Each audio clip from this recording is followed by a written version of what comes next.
At this point, everybody knows who Motley Fool is, all right? And we all know they're no good for AMC.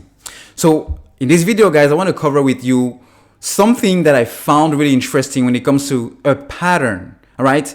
A pattern that I just discovered, and it's not the first time, but it's really striking me a little bit, or if not even a little bit, a lot, that this pattern is actually not timing down.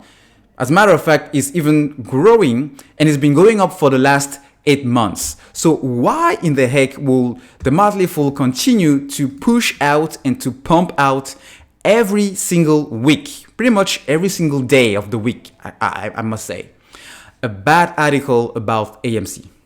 I mean, it's something if the stock was going down, but look, for the last, so far this year, it's up what, 1750 hundreds? How many stocks like these can you point out in the market? I mean, if you were still 2020, I would say yes. The Teslas, the Neos, the Netflix, the Zooms, these were the kind of, gains we saw. But this is a different period of time. It's a different season, all right? Especially with what is coming our way around Q4 and next year. So the big question is, why will they continue to say, to push some article title, one stock to avoid no matter what? This is not the first time. This is not the first time that they are pushing something around, preventing people from buying. And this is the real issue and the implication it has. These are supposedly the professionals and the experts, the to-go guys if you want to do some DD before getting into a new stock. As much as we do have more than 4 and 5, even 6, maybe 8 million shareholders in AMC throughout the entire world, it is still a very unpopular or not even known.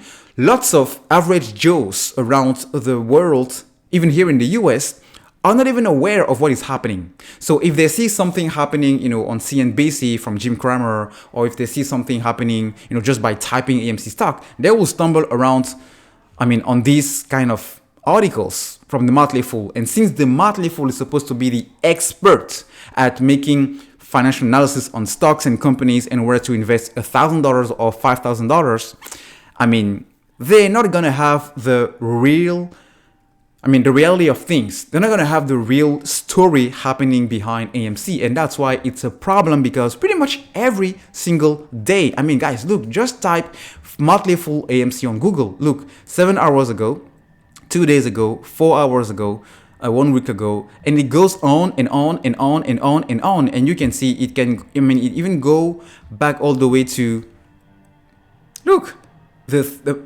every single day they are pumping out 1 or 2 articles about AMC. Look, instead of AMC, buy this reopening stock. So, guys, you already know that when you see this kind of pattern going on, it is clear that they are trying so hard to keep and to push this down, to kill it before even it starts doing what it's supposed to do. Why? Because we are not living. The apes are not living. They saw through the play and the games of the short sellers through manipulation, through media, to whatever. And that's why the longer they drag this, the longer they kick the can down the road, the stronger the community begins and the bigger it grows. So I think at this point, they have no choice but to let it go, because, it's really not helping them to not letting this go. But it doesn't matter, because we all know what is at stake here. So they can play with this an additional 3 years, 6 months. We'll still be here, even stronger, as I said.